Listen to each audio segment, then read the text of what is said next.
Pimpinan DPRD Provinsi Bali melaksanakan rapat paripurna ke-19 DPRD Provinsi Bali masa persidangan kedua tahun 2021. Sidang berlangsung di ruang sidang utama gedung DPRD Provinsi Bali secara offline dan beberapa perwakilan secara daring dengan tetap menerapkan prokes yang ketat.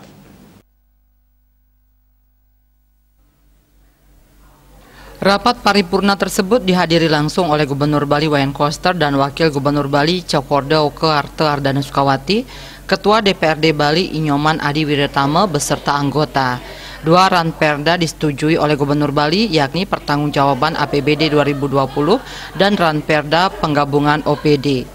Sidang diawali dengan laporan dari Dewan setelah melalui proses dan segala pertimbangan yang matang.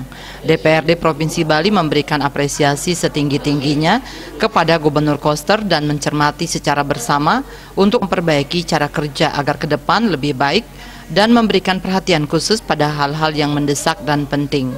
Ketua Pansus Pembentukan dan Susunan Perangkat Daerah Inyoman Adnyana menjelaskan, naskah ranperda perubahan yang mengubah satu pasal yakni pasal 3 Perda nomor 10 tahun 2016 tentang pembentukan dan susunan perangkat daerah.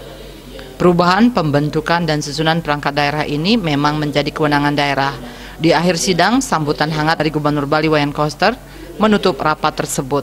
Dalam sambutannya, dia menekankan dinamika yang berkembang selama prosesnya tersebut merupakan sebuah upaya keras untuk mendapatkan keputusan yang baik pada akhirnya. Pandangan, pendapat, dan saran serta masukan melalui dialog, diskusi, tanya jawab, saling tukar informasi serta proses klarifikasi telah dihasilkan dalam proses pembahasan dengan forum Dewan yang terhormat. Akhirnya Dewan dapat menyetujui dan menerima raperda tersebut.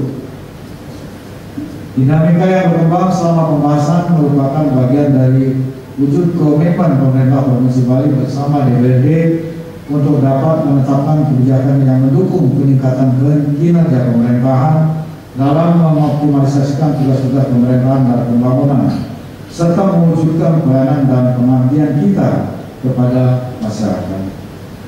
Dengan telah disetujuinya dua raperda ini, maka sesuai dengan peraturan perundang-undangan, dua perda yang sudah diputuskan oleh Dewan hari ini akan segera saya lanjutkan proses kepada Bapak Menteri Dalam Negeri untuk dievaluasi dan difasilitasi sehingga bisa cepat berlaku secara efektif dan diterapkan di Provinsi Bali. Diharapkan pembahasan yang dilaksanakan tidak menemui kendala apapun dan segera disahkan dan diundangkan. Segala upaya pemerintahan diharapkan dapat dikelola dengan semakin efektif dan efisien untuk kepentingan masyarakat ke depannya. Di tengah hantaman pandemi COVID-19, masyarakat tetap diimbau untuk menerapkan prokes dengan baik dan mengikuti segala aturan pemerintah yang berlaku. Regita dan Andika, Bali TV.